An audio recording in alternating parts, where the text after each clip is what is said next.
Lorsque nous ouvrons la Bible et choisissons un passage, nous disons que ce texte va nous aider à rencontrer Dieu lui-même. C'est un peu fou, d'autant plus que ces textes racontent des réalités vécues dans des cultures si différentes que la nôtre et qui ont si peu de choses à voir avec notre façon de vivre aujourd'hui. Et si je souhaite de faire de belles méditations, ne pourrait-on pas trouver plutôt des textes contemporains, plus poétiques, plus inspirants ?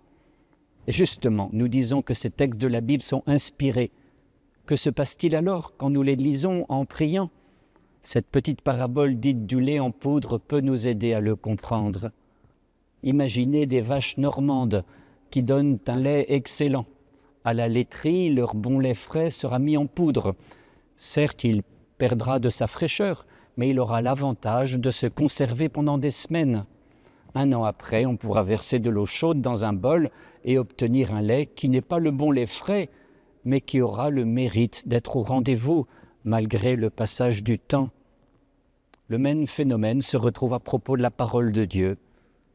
Lorsque les expériences fondatrices qu'ont fait les anciens avec Dieu ont été mises par écrit, c'est comme si leurs expériences transmises par la tradition orale, puis mises par écrit, avaient été comme lyophilisées, mises en poudre.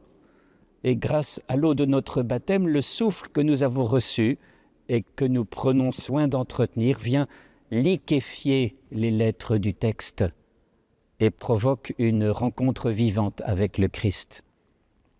Lui-même a indiqué de nombreuses fois cette manière de faire, en ouvrant par exemple les rouleaux de la loi à la synagogue de Nazareth.